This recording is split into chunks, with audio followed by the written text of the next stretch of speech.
First, TMD, experience dragon. Between Wikipedia, other online sources and plenty of books, I had read a lot about the power named TMD and the types of experiences people had with it. I watched a video called TMD, the Soul Molecule, which features Nick Grassman, an MD who conducted trials of TMD administration to willful participants as a means of researching the qualia of the great unknown. I didn't anticipate running into TMD at the time I did, though. Thanksgiving came around, and Ari informed me that he had obtained the spice, as some users had coined it. He possessed an orangish crystalline TMD powder, a common form of the power which users heated and inhaled the vapours of. The nature of the experience was that one took only a few big drags to be immediately blasted into the extremes of the great unknown. One quickly would become far more there than here, but only for 15 minutes or so. To think about my consciousness leaving my body was a bit frightening, but the short duration of the power trip was like salvarada, something I knew I could handle. Even if it went somewhere undesirable, it'd be over before I knew it. Funnily enough, the TMD came from Earl, who had extracted it from a rare bark himself. Though I was unsure about Earl's expertise in chemistry, I ultimately made the decision to head over to Ari's basement bedroom to try the vapours. River joined us as a chosen observer, and the three of us planned to hang out and play Smash Brothers afterward. In preparation, I told them that I wanted to listen to the song Fragments Light by Temples, a dreamy, slow acoustic guitar song that mentions something about astral shapes. River started the song, while Ari started heating up the layer of tinfoil the TMD rested on. I know, it sounds quite sketchy, but the realms which TMD grants the user access to are of a sacred nature regardless of how it gets consumed. The vaporization device Ari prepared for me was a 2-litre bottle with the bottom cut off. The bottom was replaced by a piece of tin foil with TMD placed on its centre. With the TMD sealed inside, all one had to do was heat the bottom of the tin foil, and the substance would vaporize. Ari did just that, and we watched the clouds build within the vessel, amounting to much more vapour than I anticipated.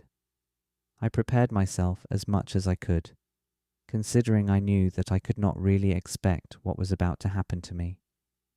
I took a slow, long draw from the bottle. The taste was exactly like burnt plastic, just as I had read. There was also a tinge of sewage smell, which unfortunately coloured the experience as a possible inhalation of poisonous plant gas. Despite the nastiness of it, though, I didn't cough on the exhale and barely noticed any vapour coming out, which gave me the impression that my lungs had absorbed the bulk of it. As I placed the bottle on the table, I felt a weightlessness come over me, and my vision started to blur. It felt as if I was in the twilight of a fainting episode, so I robotically swiveled myself to horizontal position on the futon. As I made this sweeping motion from sitting upward to lying down, I noticed my vision of the entire basement turn into a tessellation of rotating diamonds, as if the room was entering a different frame rate of rotating diamond gear pixels. When my head landed on the futon, I heard a high-pitched ring in my ear, accompanied by a very low frequency that sounded like an electronic imitation of a didgeridoo. I started to feel a corresponding tingly feeling that I imagined came from an electrical fire. I turned my face to the right, and it felt like the left side of my face started to slip down over the right side. It was as if my nervous system was short-circuiting, or even vanishing, making its exit from the sensory realm of my body. Along with this sensation was the feeling that I was involuntarily taking my last urination and defecation, with the corresponding sounds of rushing water and flatulence in the background. Perhaps it was only a neurological simulation of what happens when one dies, when the body relieves itself of its duties. Though I remained conscious with a will to live, it was hard to not think that I was dying for some biological reason or another, and this perceived dissolution of my body was simply the process of my consciousness leaving my body. Perhaps it was engineered so that I was spared the terror of my friends calling an ambulance and rushing me to the hospital before my untimely death. So I thought. Luckily, that didn't happen, and my visions continued as I rested on the futon. The experience happened in the blink of an eye, like some fucked up sensory overload roller coaster. I felt ambushed by the supreme forces of psychedelic experience, and they were saying, "You like that, Steverino? What's not to like, Steverino? It's all the weird, trippy shit you love, all happening at once." River at some point switched the song to another temple song without my knowledge. Bits and pieces of the new song funneled in and out like a low-pass filter sweep, which gave me the impression that I had lost my grip on this reality. There was the idea that I had crossed a psychedelic power user boundary, and my punishment was to be taunted by a sensory ejaculation of all the bohemian garbage I felt affection for. I felt that reality was being tossed away while the TMD took over with its illusion, but it also felt equally possible that default reality was the real illusion, and that the real reality was being revealed to me by the TMD, which had so generously pulled open the curtains. Whatever the case, I shifted my gaze to the ceiling and saw it as an electric blue rectangular plane. Like a screensaver, it pulsated with branching networks of self-transforming white lightning. The image quickly revealed itself to have endless depth, like it was a tunnel of different planes overlaying each other into infinity. All the lightning and energy felt responsible for my existence, as if our frequencies were part of a greater whole. Was this where my consciousness came from? The place where the facts of my existence, past, present, and future, resided? I wondered. Also on this blue plane appeared a series of symbols which resembled depictions of alien writing. The shapes looked like a combination of Sanskrit characters, circuit boards, and musical notes. Essentially, they consisted of lines and dots, however animated they became beyond that. Though I could spot certain individual characters, they also transformed at a rate so fast that I saw trails of the shapes they briefly took on, like picture book animation. It made sense. This was a high-frequency arena, so the linguistic characters were in a rapid flux comparable to the unstable stability of a bolt of lightning. Was this place a room of divine circuitry, comprised of an ancient, powerful coding from a higher power? It sure seemed like it.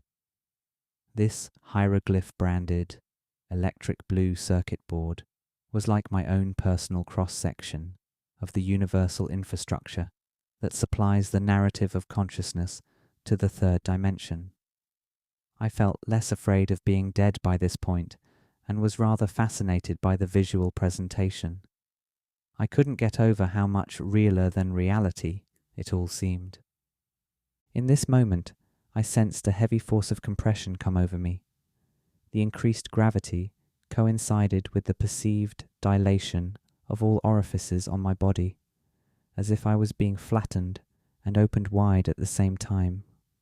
During this dilation, I felt something slowly enter my anus, though not something solid or phallic. It felt more like a thin stream of vapor was being drawn inward, like flatulence in reverse. It came as a fast tickle that made me squirm as I closed my eyes.